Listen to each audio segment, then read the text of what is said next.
about them Irish? I can't take it anymore. I need a national championship.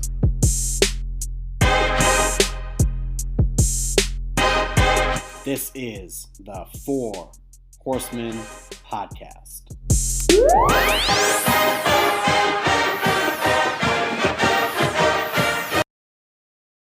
And welcome to the Four Horsemen podcast. I'm Dylan, joined by Steve and P-Wagon. It's your favorite three idiots. I'm sure you guys are feeling pretty gross like the rest of us. Notre Dame obviously defeated in the Rose Bowl against the Alabama Crimson Tide. I'm not too unexpected for me. I picked them to lose. What I want to hear is from you guys. What did you think of that game?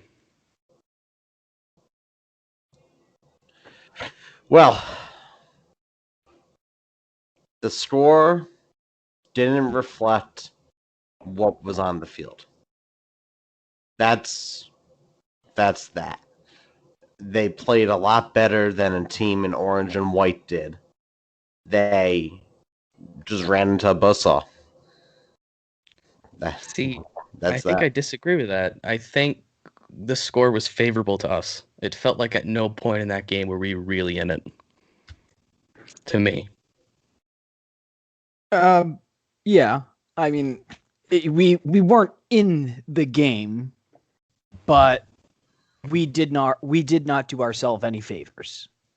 Right? I think if we did ourselves some favors, didn't try establishing the run down 14, which I mean did lead to a touchdown, but we said all along, this is a horse race, and you can't just take your time and try to be methodical. It's, take some chances, be risky, and you book through an interception. But hey, I mean, there was a point in the game where it was 14-7, and we were fighting. I mean, we forced, four punts, right? I think they were 6 for 10 on third down, which, I mean, that's 60%, which is pretty darn good. But I mean, against this team, if you told me heading into this game that Alabama would only score 31 points and that we would hold them to 4 punts, I would say, yeah, I mean, we're going to stand a chance. So I think there were more points on the field available for Notre Dame. This could have easily been, 31-21, 31-24, 31-17. They could have also poured on an extra touchdown or so, but we did score a touchdown that was called back on a ridiculous penalty that prevented us from, we had to go for it on fourth down and we missed it. So there was points on the board there. You are correct. Yeah, for sure. And so I think that the score didn't exactly indicate it wasn't the closest game at all, and at no point did Alabama lose control. That was abundantly apparent. I just think it shows that the competition was there. We're not quite there at the elite Alabama, Ohio State, Clemson level. We are not too far behind. Not in my opinion. And there's work to be done, and we'll cover kind of, position by position and breakdowns and film and the whole nine. But I think this was it was a good matchup. It was a good game. Obviously it sucked simultaneously, but I don't think that the sky is falling. So that's my personal take. One last note, Alabama's punter fucking sucked. Because we have the best punter in the nation, and I don't want anyone to forget that. Happy birthday, Jay Bramblett. I don't know how old you are, but you're my favorite player on the Notre Dame football team. And where is Jay Bramblett from? Tuscaloosa, Alabama. Oh, nice. Did Alabama not even offer him, or what happened there? Let me find out. Sorry, not enough research. While you look that up. We went into their backyard, took their best punter, and said, F you, Bama. Yeah, Bramblett was really good. He's really come on, I think, to finish his sophomore season, and I think hopefully we won't have to see him next year in a good way. But when we do, I have a lot of faith that he's going to be a Tyler Newsome type kicker for us. For me, it was very frustrating. It was just a very frustrating game because we knew what we didn't have to do, and we knew the coaching staff was going to do what they didn't have to do. Mm-hmm. And it just was, you saw it coming, and you're like, God damn it, why did you roll out the exact same game plan as Clemson in this one. It was pretty much the same thing, right? We were very conservative. We threw the ball. We had one receiver catch the ball all game. I don't think Ian Book threw the ball 20 yards down the field. It just, I get the ball possession thing, but you need to score points first and foremost. And it felt like we were trying not to lose. And that's what's frustrating for me because Ian Book, I didn't think played a bad game. The interception obviously broke our back, but I'm glad he ended it. Well, with the onside kick, he didn't end it with a touchdown. But before that, he scored on a quarterback keeper, and it felt like a nice touch to end his career at Notre Dame, which looks like the case after what he posted today on Instagram. I wanted a better effort. I wanted a better game plan. You don't beat Alabama playing that. You beat Alabama by throwing the ball in their face for 4 quarters. And I think here's the issue. It's not Brian Kelly. It's Tommy Rees. Tommy Rees has been around this program for too many years. He's the problem. He's a young offensive coordinator, and he's afraid of fucking up. That's what he did as a quarterback. He was a game managing quarterback, and if we have a game managing offensive coordinator, it's going to be the same shit every year. You don't have people taking risks there. There's zero creativity in what they're doing, and everyone's going to come out and say, "Oh, it's Brian Kelly's fault." I love Tom. I think he's a great coach. I think he's a game manager, though. He can get the guys to where they have to be, but when he has to call the play, there's a disconnect, and that's that. Yeah, but how much of that is on Brian Kelly for the game planning? Like, if you're and you have more experience, P, in the backroom staff, who's in charge of developing the offensive game plan? Is it the head coach or is it the offensive coordinator? It depends on the staff. When I coached, I was the special teams coordinator, so I was in charge of all special teams stuff, kickers, assignments, all that stuff. My coach, he was an offensive line guy, so he took over the offensive line, but he was also part of the offensive coordinating staff. And then we had a full defensive coordinator who did that. So I coached at a high school. I didn't coach at a main college program, one of the top college programs in the nation. So it could be different there. But it's really dependent on what Kelly has set up. With that, it could be that Reese comes up with a game plan and runs it through him, which I think would probably be the case. And he just gives them the okay there, and they run ideas by each other. But until I'm in the room with Brian Kelly to find out what he's doing there, it'd be hard to say what's happening in that regard. Yeah, yeah, go ahead, Steve. Please go ahead. Oh, well, thank you. I think that Brian Kelly has run into some really unfortunate teams. And people are going to point to Notre Dame getting blown out by Alabama, by Ohio State, by Clemson. Any of those teams would get blown out by those teams. That's just kind of how it is. I don't think it's a Brian Kelly curse. And people who say Brian Kelly hasn't won a big game, for the most part, are right, but they're completely ignoring the Clemson game from this year. That was absolutely a big game. Clemson, even without Trevor Lawrence, is a top 4 program. But there is something wrong in the approach and the mindset at Notre Dame, and it really cost us. And I love Tommy Rees a lot. I kind of hope he's a secret listener of the show, which he might be. But it was just not right. And we saw that from the Clemson game, right? We knew that was going to be the case. And look, when P-Wagon, Mr. Run the Ball, is telling you before the Alabama game that we need to throw the ball to win, maybe it's time to throw the ball. We beat up on weaker teams all year by using our best player, Ian Book. And that just didn't happen in this game. Steve, what were you going to say there? So I had an original point, and then in the process of you going through, kind of your talking points, there's also another I wanted to follow up on, which is what we privately talked about, in our own chat.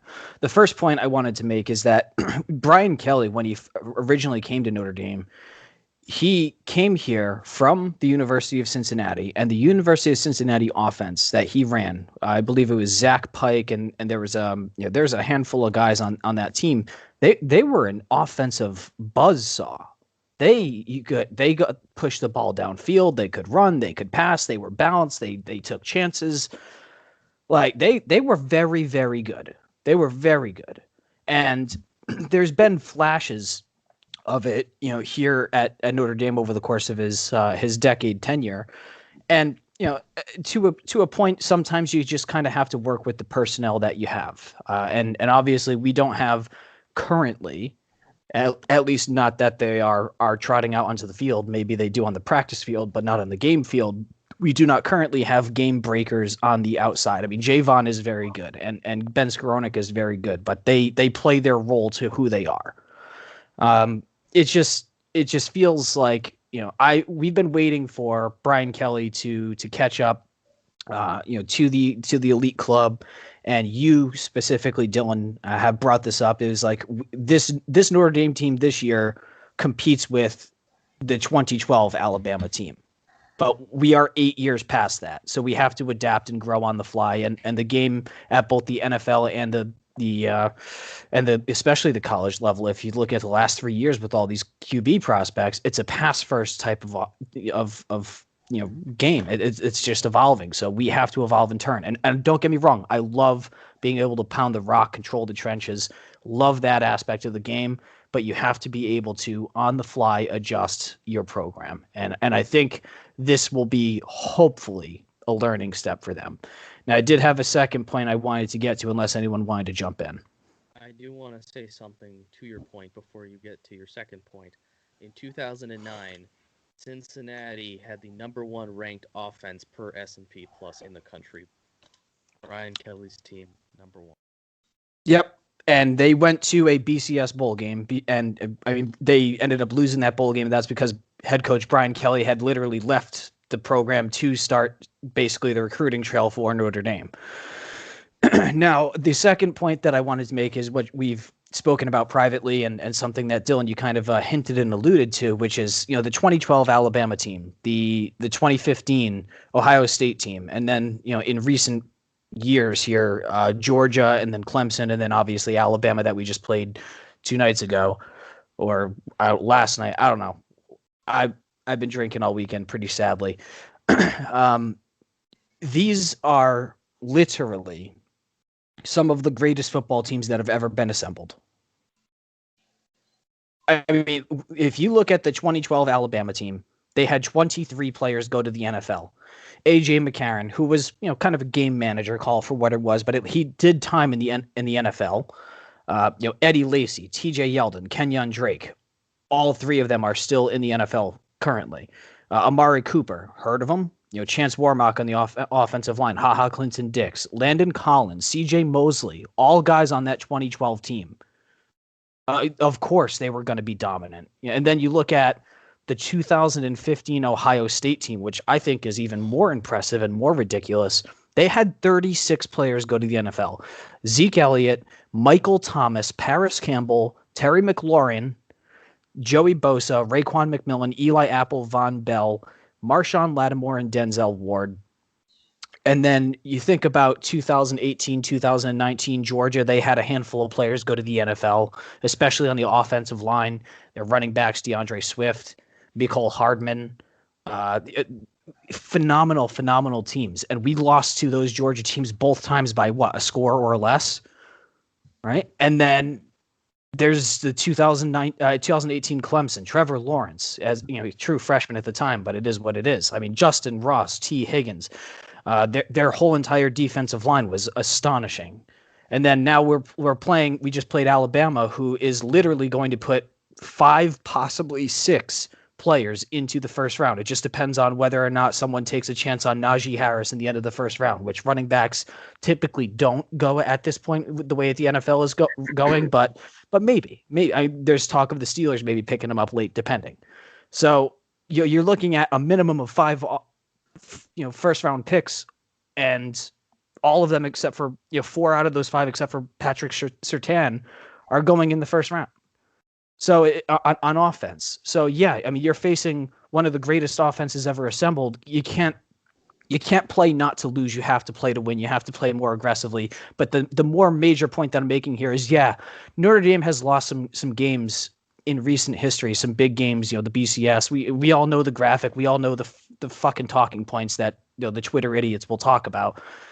This is any team in that position would have lost by 20, 30 points. I don't care who you are. You will get blown out because Notre Dame, yes, they've lost some of the big ones to some of the greatest teams ever. So that's the point I wanted to make, and I'll let you guys kind of get in your points because I had quite some time there. Well, speaking of Twitter idiots, there's a lot of people on Twitter right now who are upset about. And a few of our own fans, I may add, as well. We angered a whole bunch of people. They are punching air. It's something that we have. It's a narrative that's part of the game. So if you've been listening to this podcast for the last 3 years, thank you. If you're new to this podcast, we're no stranger to controversy. So a couple of years ago, there was a beat that I got that a certain player who's no longer with the Irish as of today got caught cheating on a test.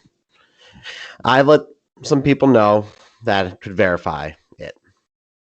That made national news.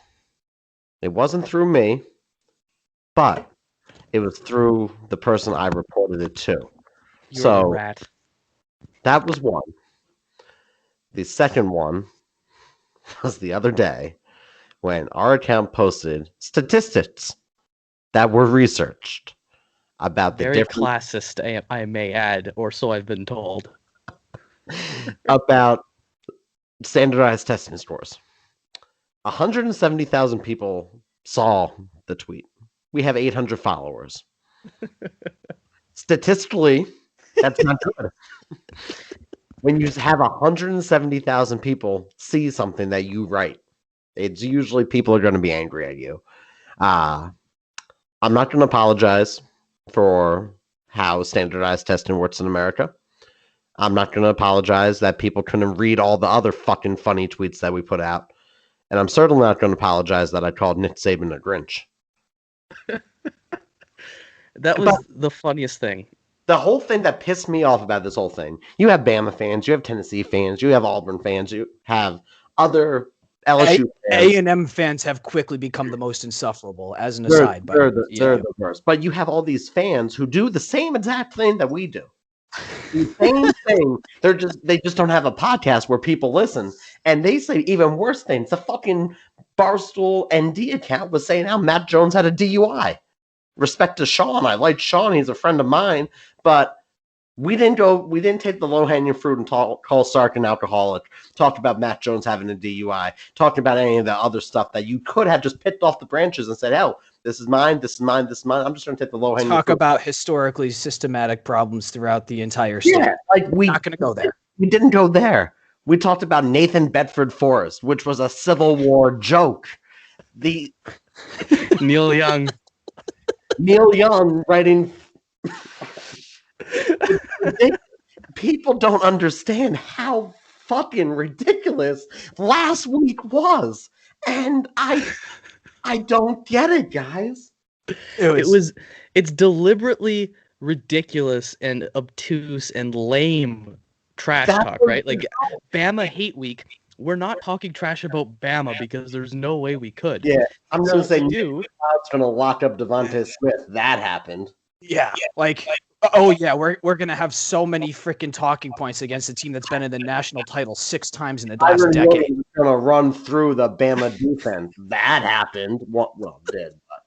But then we go into like a Civil War joke, a joke about Leonard Skinnard, which when we brought that up, people getting mad at us thought we were serious about Leonard Skinnard, and then out of all things to upset an entire fan base, it's just this random tweet about ACT and SAT scores that everybody lost their mind, and it was the funniest thing. And they didn't believe we were joking. They thought we were serious. It's like nothing about this account is serious, right? We just do it for random funniness. And 170,000 people saw P-Wagon tweet questionable statistics.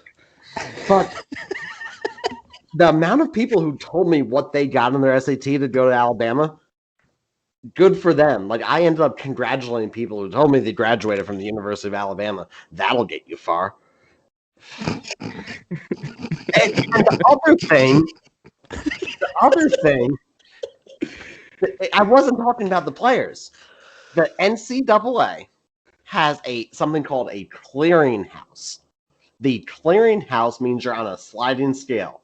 You do better in the classroom, you need a lesser score to get past the clearinghouse.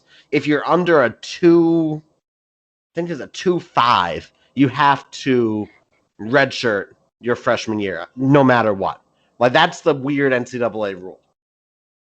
Every player on Alabama and Notre Dame who get in have over a 2.5 because they're not redshirting immediately, and if they are, they have under a 2.5. It's not just at Notre Dame, Alabama. It's every freaking school in the country.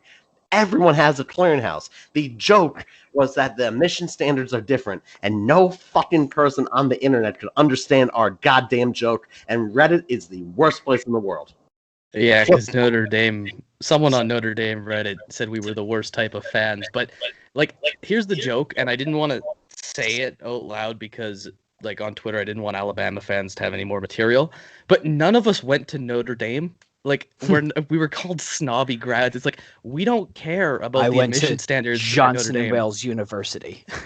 Like, nobody. Literally, the actual motto that people use to insult the school that I went to in the state of Rhode Island is when all else fails, Johnson and Wales.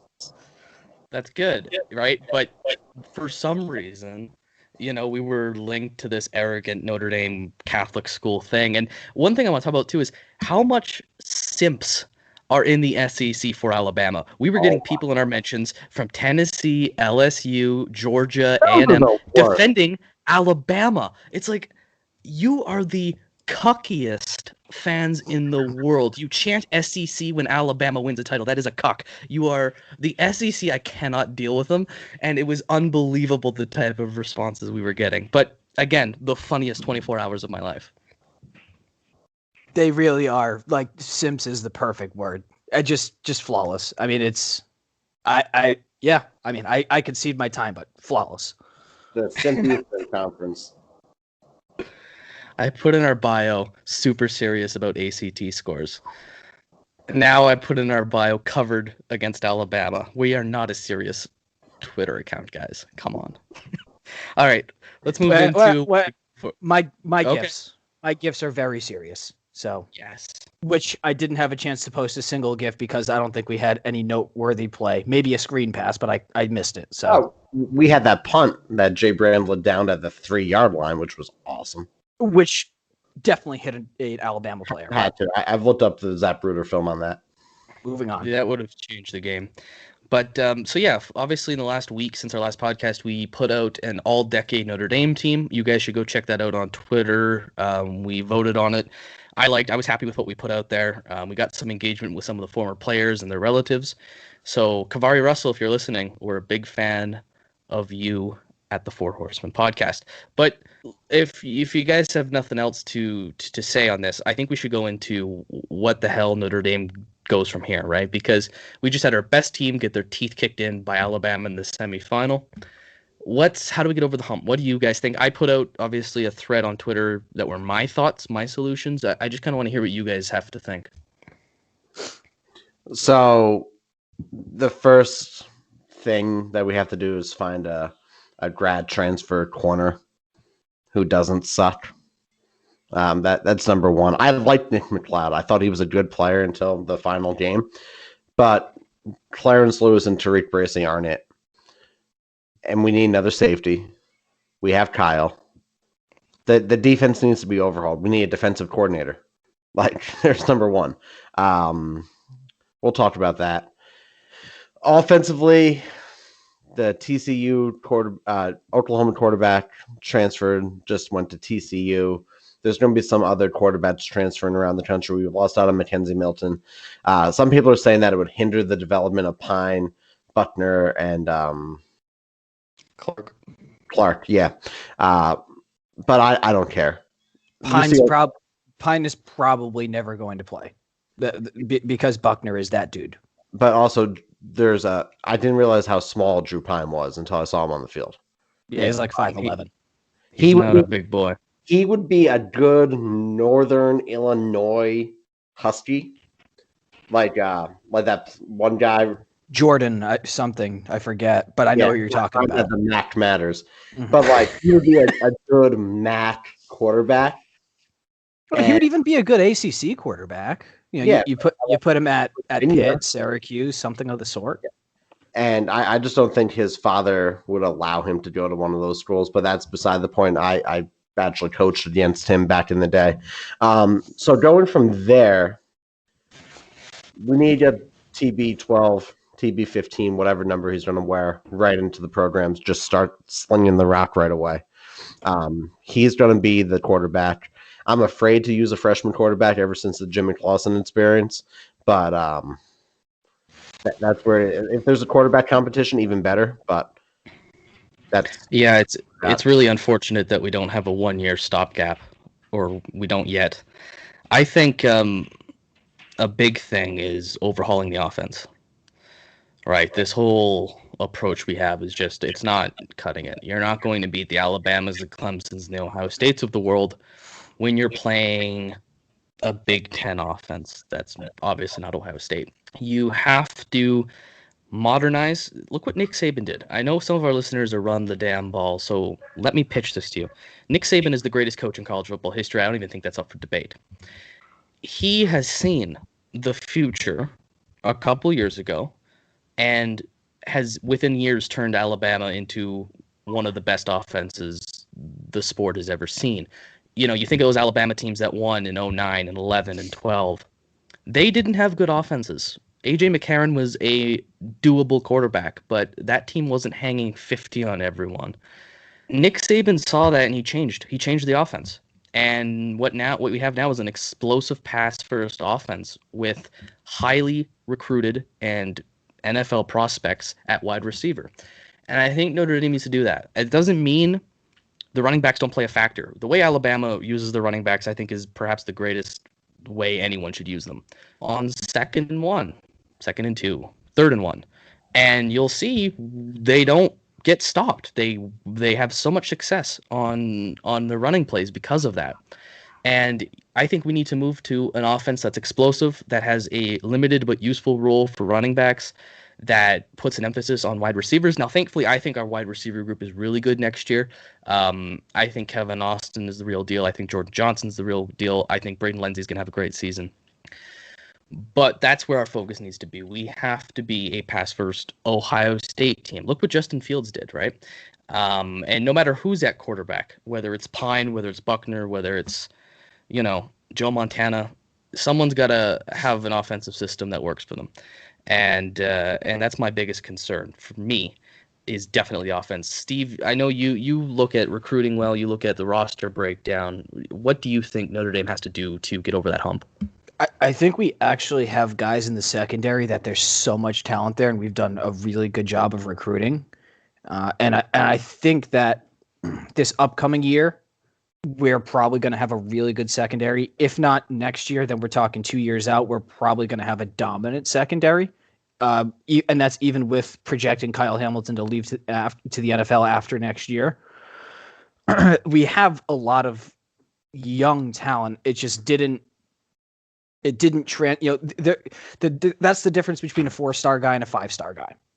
A 5-star guy steps on campus day one. He is a game breaker. He is a playmaker. He is ready to hop onto the field, and it doesn't matter if a redshirted senior, is across the line of scrimmage for them. They are ready to step up, and they are just that dude. They are a physical specimen. Michael Mayer, just an absolute physical specimen. And I would have been nice to see Jordan Johnson this year. We got obviously the flashes of Chris Tyree, which was fun. But, I mean, look at Patrick Surtain. Like, he was a true freshman starting at Alabama, and now 3 years later he's heading to the NFL because, he's just like, I'm in, I'm out, I'm on my way, because he's unbelievable. So now Notre Dame does not have 5-star recruits with the exception of Kyle Hamilton, on their defense. It's 4-star recruits. So it will typically take those guys 2 to 3 years to develop into their own, right? Like Bo Bauer is going to be a staple of this defense next year. It's going to be his third year on campus. He's a redshirted sophomore, right? So Bo is that he's going to be very good. He's going to be a great linebacker. There's Caleb Offord is I think a true freshman that redshirted this year. There's a lot of promise with him. There's going to be growth and experience, and with Tariq Bracy and with Clarence Lewis, there's Houston Griffith, I believe in the secondary. There's Litchfield Ajavan, I believe is how you say it. Like there's guys, there's really big recruits that we landed that just needed time to get into the right spot from a mental and physical standpoint to compete with the top tier guys. And that's basically the issue of Notre Dame. If you look at Notre Dame, their defensive line and their offensive line, the trenches, in 2012, we couldn't compete with Alabama. Now, if you looked at the EPA and the advanced statistics yesterday or of the game the other day, Notre Dame's offensive line was equally as effective as Alabama's offensive line. They were averaging 3.1 yards attributed to the offensive line on every rush, which is, if we are competing with Alabama in the rushing game with our offensive line against their defensive line, that is really good. We had the offensive line this year. We had a quarterback this year. We just didn't have the wide receivers, right? And then on defense, we have the defensive line. They were good. The linebackers, good. The secondary, the safeties were above average just because Kyle is very top heavy in that regard, but the corners just weren't up to snuff. So the issue, and we've been saying this repeatedly, is we've never had all of the talent all come together at the right time. There's always one unit that's lagging behind, and we need to get everyone. It's honestly all timing. And if I'm going to take in a truthful assessment, and we can talk about next year's schedule, which I shared with you guys, we can go through that, and I think we have a good chance to have a good year next year. But when it comes to competing on the national stage, winning a New Year's Six bowl game, winning a college football playoff game, I think we are probably 2 to 3 years out because of the timing of everyone kind of getting onto the same elite level all at the same time. And that's my fear. And in 2 years, Buckner will have been, ready. Mayer will be in his junior year. Your wide receiver group that we love so much will all be 1 or 2 years under the belt. The running backs will be in their third year. The corners will finally have some top recruits sneak in as sophomores. The offensive line will always be amazing. I agree with you. I think looking at the schedule, I actually think we could run the table next year, depending on the quarterback play. But it's that 2 years from now, I look at this roster and I think that's going to be special. I think if the quarterback pans out, the corners pan out, I think that could be a really, really special team. But to me, it all comes down to the offensive scheme. P-Wagon, I'll let you jump in. Just to go off of that before we talk about the scheme, COVID happened this year. People forget that there was a pandemic. So Notre Dame went home early, right? This is kind of me talking this out with everyone. We're going on an adventure in my brain. They have a great strength and conditioning staff, probably one of the top staffs in the country. Yep. You have to go home and you have to train by yourself. You can be given a program, but if you have to train by yourself and you don't have a coach in your face making you do that extra work, you lose a step. Now, it was the same for every program. But the advantage Notre Dame has for these freshmen and sophomores is that they're still growing. Some of them haven't even hit puberty fully yet. And they can still get bigger and stronger and faster. Missing out on a whole semester of spring ball and training with their staff. Again, one of the top strength and conditioning staffs in the country. And learning the playbook. I think that had a little bit to do with it as well. Defensively, mostly. But now you're telling me you get Rocco Spindler in there next year. Friend of the program, Rocco Spindler. He is what, 6'4", 300 plus, and he's 18 years old and is He's still going to be a monster. He's going to look like the bid show by the time he's out of ND. And it's just look at Parker Boudreaux. Here's a perfect example. Parker Boudreaux. Friend of the show too, by the way. Yeah, love him. He came to ND. For some unfortunate situations, he had to leave ND. He posted a picture the other day. He is an absolute goddamn freak. He doesn't look like an offensive tackle. He looks like he could be a friggin' tight end right now. He is a freak, and he's still growing. That's just physiology right there. So I think with ND's strength program, which isn't going anywhere, we'll be in a good spot, especially for these underclassmen. Yeah, 100% agree there. And there's definitely reason for optimism, too. Like, I don't think the schedule is particularly difficult next year. You got the neutral game against Wisconsin, and you got USC at home, because screw them, they lose their home game from this year. I like our chances next year. So I'm looking at that schedule right now. Florida State, win. Toledo, win. Purdue, win. Wisconsin, they don't have a quarterback. Big game. It'll be Kelly going for the Rockney record.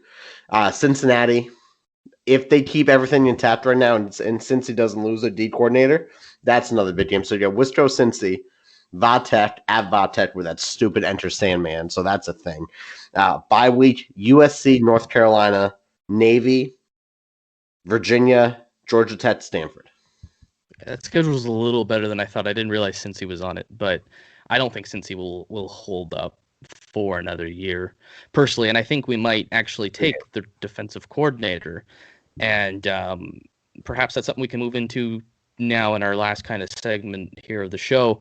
Off-season moves. We're entering the off-season. This is an important part of the year, obviously. We are going to do a National Signing Day type thing in the future. I think maybe in 2 weeks or so we'll do a podcast dedicated to recruiting, because I need to rep my boy Gabriel Rubio, big friend of the show. I think he's going to be an absolute monster on the defensive line, but we'll get into that later. But that's something that's coming up. But before we get to that, we have a defensive coordinator position to fill. We have potential transfers to come and go. We've lost Jafar Armstrong already. That's kind of expected. So where do you guys want to go first? Do you want to go with the defensive coordinator? Do you want to talk about potential transfers? I'll let that one up to you. I think the defensive coordinator is a natural point to bring up here. I like the Cincy D coordinator. I like Elston internally. And then there's Tyler Stockton, former ND defensive lineman. He's the Ball State D coordinator right now. Just an interesting name there. So I think it would be nice to promote Elko and then bring Stockton in to be basically taking over Elko's spot. That's what I meant, not Elston. You know, same people. You mean, yeah, Elston's spot. Guys, names are names, so no one. I threw out there yesterday Don Brown. I know we do not have the corners for it to play man-on-man island coverage, but Don Brown's resume at Michigan was unbelievable. Those Wolverine defenses up until obviously the COVID year were unbelievably good, and I think that would be something interesting at Notre Dame, having a blitz-heavy defense like that. Freeman, I think. I was just gonna say that's my true. I love that sort of defense. You just take care of your guy on the outside, and then the inside you wreak havoc. So I would actually very much so like that, but I'll let you continue. Yeah, we need the corners for that, though, so that's an iffy. But Freeman, I think, is the favorite out of Cincinnati. Apparently, he is an excellent recruiter. That might actually be his best strong suit, and that would be awesome. Do you know what name I heard today? Apparently, this is an internet rumor, and I think Driscoll wrote about it. Mike Elko, the former defensive coordinator who left for Texas A&M. There's rumors out there, I don't know if they're any valid or not, that he might be interested in coming back to Notre Dame, and that would have system continuity. Fuck him. I mean, he's a great coach, right? He did a good job at Notre Dame. He did a great job at Texas A&M. That's someone that I would look to. But I think Freeman is everyone's first choice, and unless he gets a head coaching job, which he could, I think the pitch to go to Notre Dame is, well, one, it's Notre Dame, but Notre Dame has done such a good job of pumping out head coaches from their coordinator positions. Not that those head coaches have maybe gone on to do good things, but basically we lose a coordinator every 2 years. So if Freeman wants to be, a head coach eventually, I could see Notre Dame DC position being very attractive for a year or two, and then getting that high Power 5 head coaching position. But Especially that's since going to be an interesting one. especially since we have the infrastructure. You look at the defensive line, you look at the linebackers, and then with Hamilton, and then corners hopefully growing into their own, as we've previously discussed. There's plenty for him to work with. So I'll let you go forward. I just kind of wanted to bring the point that like it should be attractive for him, because it's not like he's walking into a dumpster fire. He's walking into an incredible defense. I got one. You're gonna hate me. One of you is gonna fight me right now. If you say Bob Diaco, I'll kill you. That's what I was going to say, isn't it? Bob Diaco, the man with the best hair in football. He was good in 2012. I'll kill you. All right, so those are the D coordinator talk, and now on to transfers. All right, wait 1 second. I'm going to list you per F plus ratings, which is a combination of SP plus and FEI. Just the top defense in college football, and you tell me if they have a defensive coordinator we can steal. Quickly, I know that SP plus is basically some sort of efficiency stat. What's FEI, please?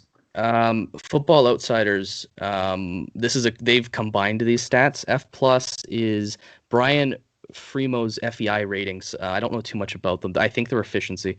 I think they've basically put two efficiency scores together to create like a harmonized efficiency score.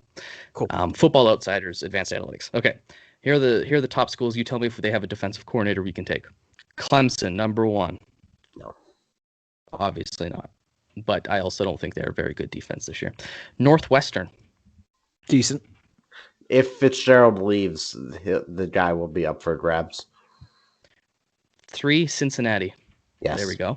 Yep. 4, Iowa. Iowa? Yep. I'd like to believe that we can pull somebody from Iowa if we truly wanted to, for the right dollar amount. 5, Wisconsin. Yes.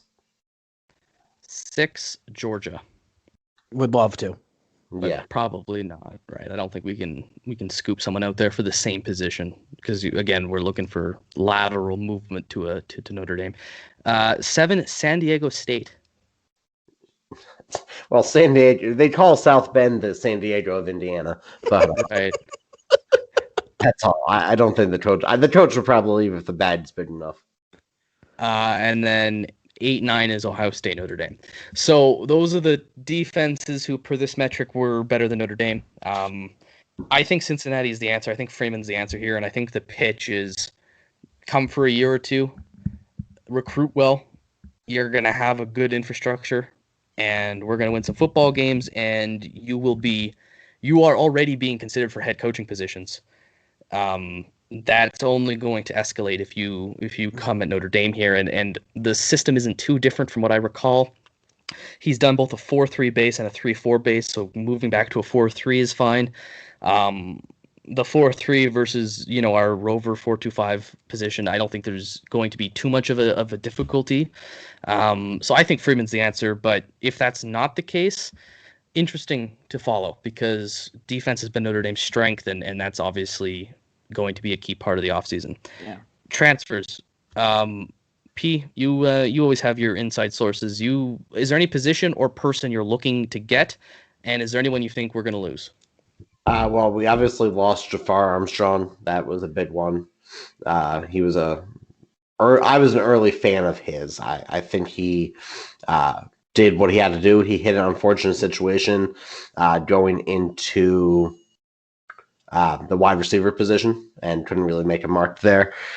So losing him, you're looking at different receivers and running backs that we can add to our stable. We lost Colin Grunhard too. Kansas has reached out to him. So that's interesting that Kansas was looking at him. I'm trying to pull up the transfer portal right now. There's a couple names in there. Like I mentioned before, the Oklahoma quarterback went over to TCU. That was Chandler Morris, which is a TCU name at its finest. There was a corner or defensive back from Kansas, 4-star, totaled 70 tackles and 7 pass deflections. Corrine Harris. What the hell is a 4-star doing going to Kansas? Exactly. He was ranked 105th nationally. He's from Louisiana. I would like to look at him. If he can go to Kansas, he can probably make it in South Bend. So he would be interesting to look at. There is also another one, a couple other people. Just to cut in there, we're all in agreement that we need to go get a corner, Yes. correct? Like that's a target. Quarterback, ideally, if we can find the right fit. Is there any other position you're looking at? I think safety. I feel good with Houston Griffiths at safety. He was our top recruit in the 2017 class or whatever, and I think he's going to make a big impact. But maybe the 2018 class. But is there any other position or group you think we need to load up on, or is it just corner? Yeah, potentially corner? we need to find athletes, and that's using the recruiting term. Someone to replace Jock. That's going to be huge. But he hasn't declared that he's going to the NFL draft. Who? Jeremiah Owusu-Koramoah. Yeah, he's gone, dude. First round pick. I think Jack Kaiser is the next Rover, but yeah, I think another athlete in there. Isaiah Pryor could be the guy. We had high hopes for him, and we didn't see anything from him. He was a high 4-star of Ohio State. There is this athlete from Florida State. He totaled 34 tackles and 4 tackles for loss while he played at Florida State. Raymond Woody III, 6'1", 191. You can put some weight on that frame. He was ranked 4-star and 51st in the state of Florida. He's from Tallahassee. I think you could get him in. He could play that kind of roving position to give that part of the position depth. But that's all I'm seeing right now. I'm not hearing anything else yet. But there could be lots of surprises because if listeners at home don't know, because of COVID, anyone this year can transfer without getting hit with the 1-year redshirt rule. So anyone, freshman, sophomore, doesn't matter, you can go to another school. So there should be some interesting names that pop out. In terms of people we're going to lose, Steve, is there anyone you think, because I got the depth chart up here, and I'm seeing some names, but is there any that you had off the top of your head? I would be afraid of losing Lawrence Keys. And yeah, I don't know if there's any validity to it, but I'm definitely I think he has so much freaking upside, man, but it would really stink to lose him because he is kind of in no man's land on the depth chart, because there's definitely guys around him.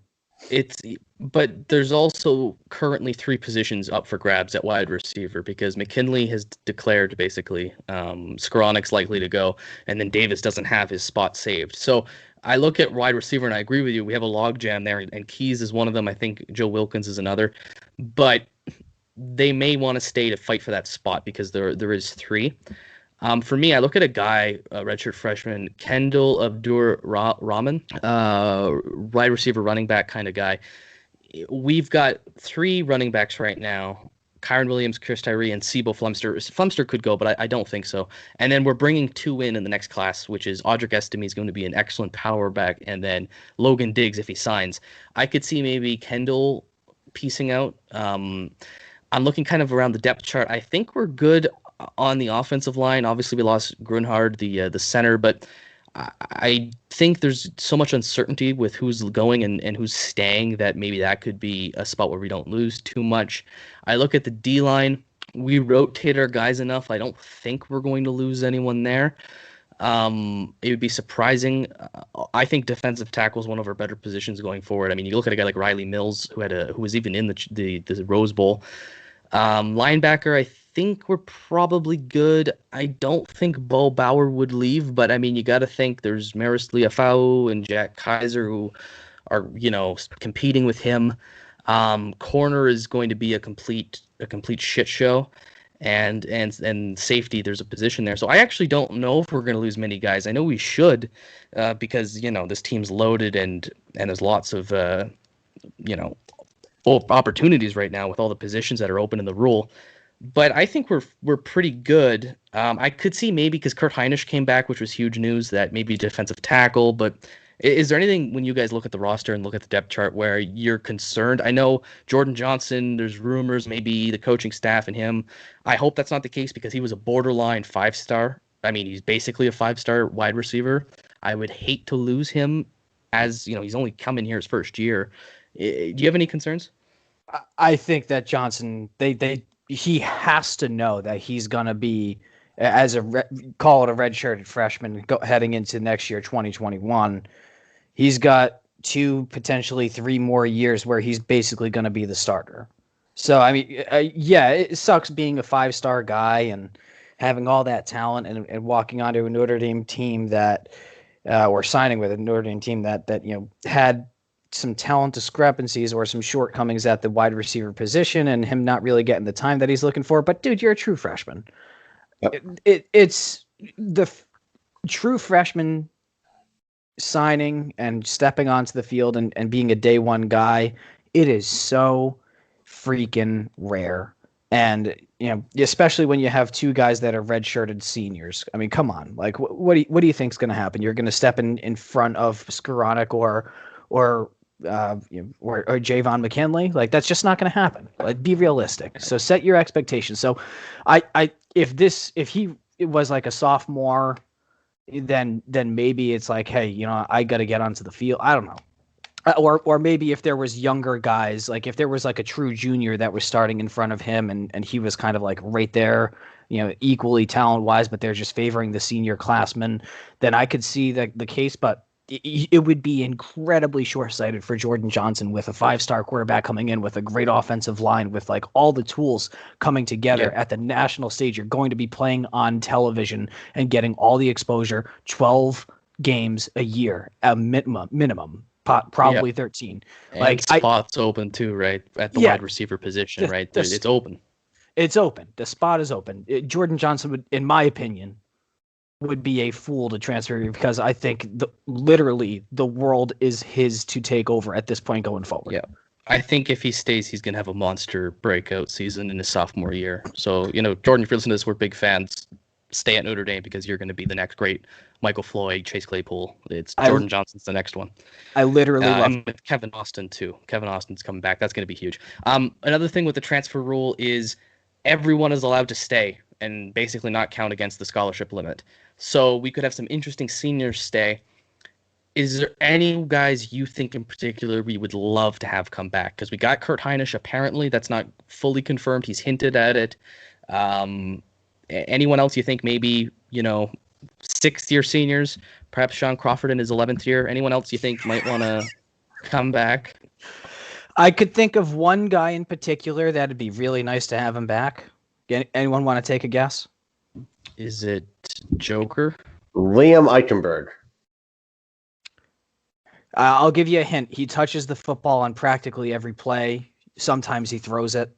Jared Patterson. Yes, Jared Patterson. Correct, exactly. But Patterson is. I'm not concerned about Patterson because he is only. He's a redshirt sophomore. Yeah, redshirt sophomore. So Ian Book. The answer is Ian Book. Oh, I'm so sorry, guys. Patterson is draft eligible. I think he's coming back. But yes, Ian Book, obviously. My bad.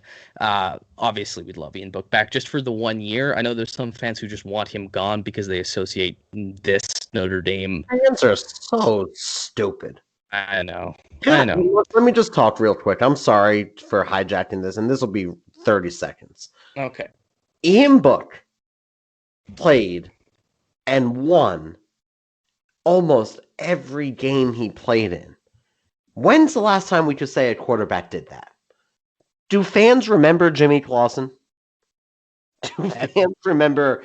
I loved Jimmy Clausen, but he had his shortcomings. But he's no Ian Book. Do fans remember Malik Zaire, Brandon Wimbush, Deshaun Kaiser? I love Kaiser. I mean, we can love them, but with what Ian did, he was an undersized quarterback. He ran the ball. He said, all right, I'm going to run the ball 361 times. He missed one game out of 36 because in 2018, he bruised a kidney, and that happened in the first drive of the game, and he finished the game and won. 2 playoff appearances, a 30-5 record. He doesn't have to explain anything to anyone. He will be a Canadian football player. Who has he lost to? He's lost to Georgia twice. He's lost to Alabama. Just once. It was Wimbush the first Georgia game. Okay. Business history. Georgia once, Clemson twice, Alabama, Yeah. I mean, And like, come on. Michigan. and Michigan. And Michigan. I mean, that's a fucking resume, man. Yeah, and he's won some of the big games too. Obviously, Clemson and any other ranked matchup, SC, Stanford that we had. I agree. I'd love Ian Book to come back. That's just not happening. I don't think. I look through our depth chart. I would love if we can get one of the defensive ends back, either Dalen Hayes or Ogundedeji. Would be fantastic. They're both redshirt seniors though, so they're already in their fifth year. Just because I love Foskey, but when you look behind him, it's Amendola, Ovi, Nana. I would just like one of those guys to come back for some depth. On the defensive tackle, I feel good with Heinisch. Myron could come back, but I think Jason Amendola is great, and I think Jacob Lacey's great. I think we're getting the entire linebacking group back, minus Joker. Drew White's a redshirt junior. Shane Simon's a junior. I think they're coming back. We're fine there. I don't think Nick McLeod will come back, but he would be great just to have as a number 2 for next year if we can still add a grad transfer. I love Sean Crawford, but I think it's probably time for him to move on. I think Houston Griffiths will be the real deal. And then offensive line, I'd love to get one of them back. I project maybe Robert Hainsey might come back at right tackle. He's just a senior. Eichenberg's a redshirt senior, and he's a projected first or second round draft pick, so I think he's gone. Aaron Banks, a redshirt junior. If Banks comes back, that's the biggest get for me. For the listeners at home, if we get Aaron Banks to come back, I think we'd be stoked. Tommy Kramer is a redshirt senior. I think he's gone as well. So if we bring back Banks, Patterson, and then we fill in the holes, and Hainsey, and then we fill in the holes with, Quinn Carroll or Kristovic or Zeke Carell, I think our offensive line is fine. We're losing a lot of talent, but if we can get 2 of them back, plus Jarrett Patterson, I don't think he's leaving anyway, I would be very happy with that. Defensive line, if we can get one, we got Heinisch, and if we can get one edge rusher, I think this Notre Dame team can return a lot of talent, and I think it's possible. That's for you guys to keep an eye on at home, and let us know who you want to come back, because everyone is eligible. Before we kind of wrap this up, I got 2 more things to do. Very quickly, yes, no answer. Does Brian Kelly get an NFL interview? 2, if he were to leave, throw a name out there for a replacement head coach at Notre Dame.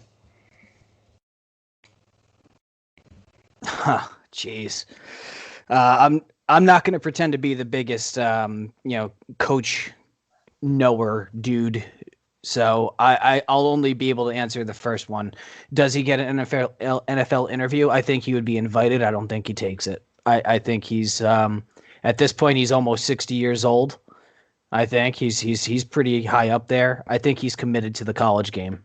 He's shutting down his recruiting.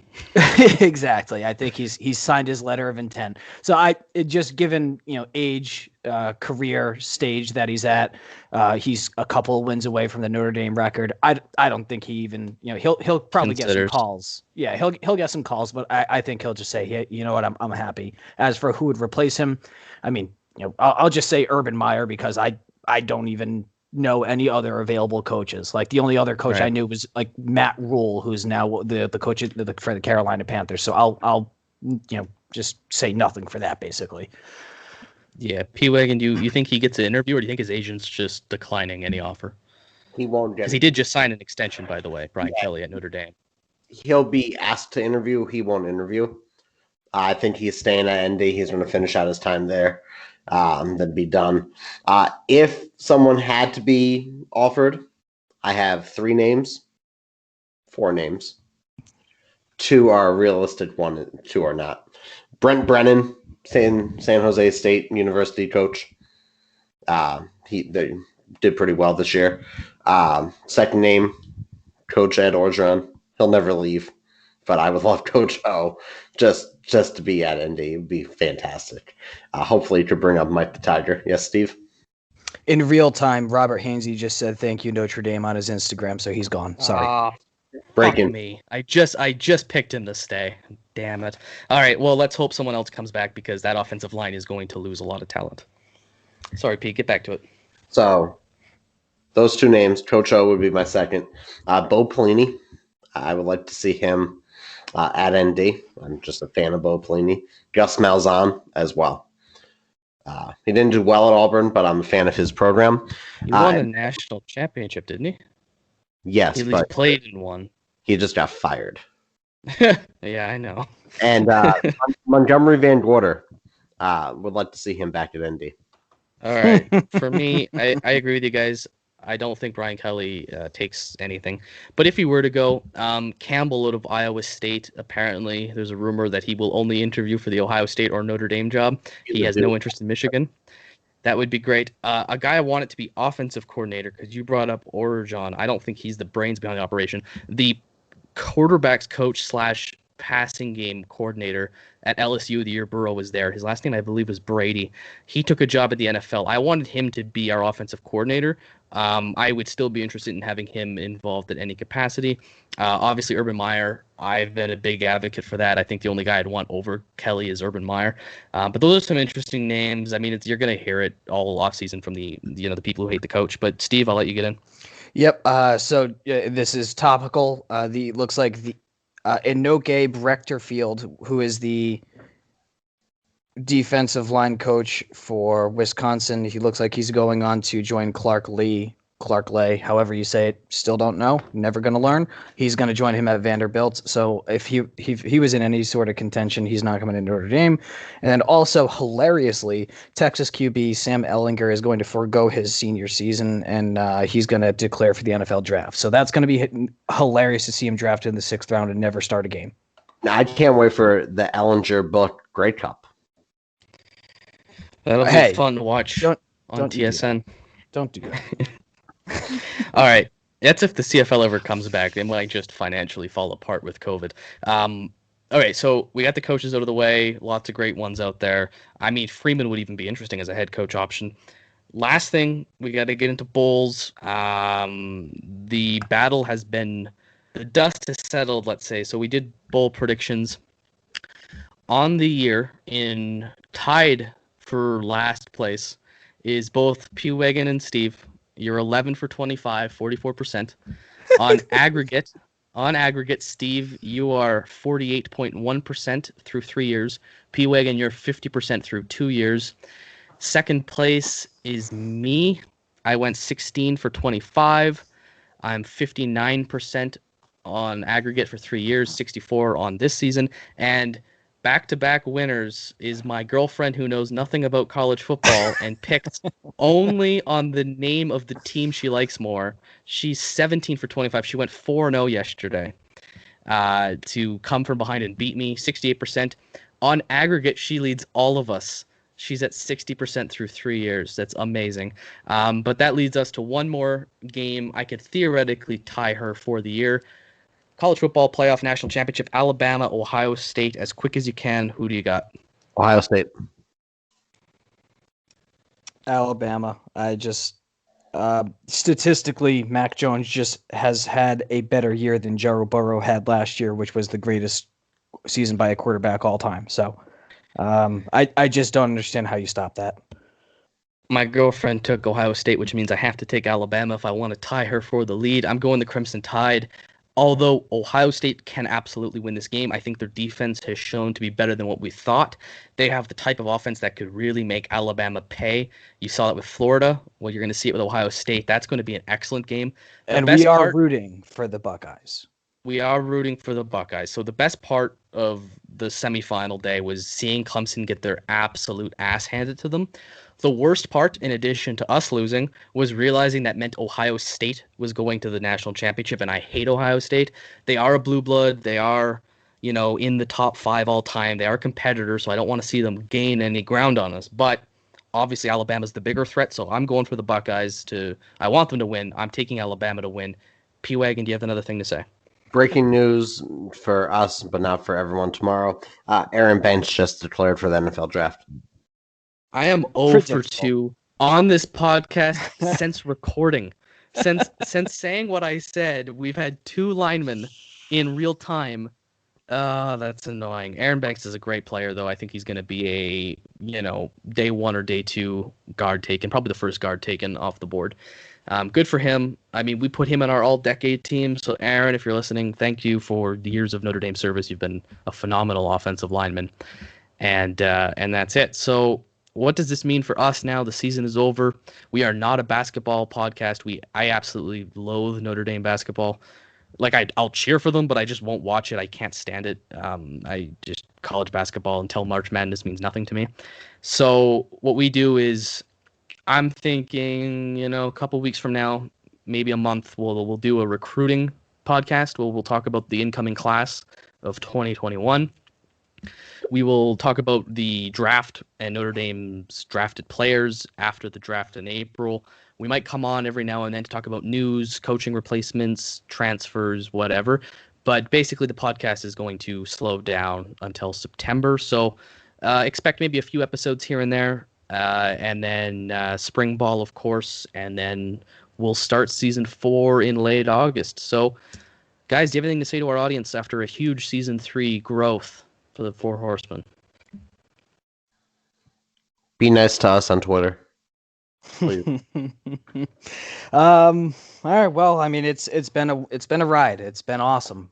The growth is awesome. The fan engagement is awesome. I mean, we get DMs, we get ats. People share with us their game day traditions. I know, Mike. He shares with us all of his Irish car bombs, which I love. And as we've said many a time, we do it all for you guys. We're certainly not doing it for the money. We're doing this for just pure passion and love of this program, this team, and just to be able to talk about everything and interact with all you guys. It's special and it's awesome, and we appreciate it. So thank you, everyone. Please go on to iTunes, throw us a 5-star review, and we love you. And this wasn't the way that we wanted to go out, but the future is bright, as it always is, and the Irish eyes will be smiling as we head into 21.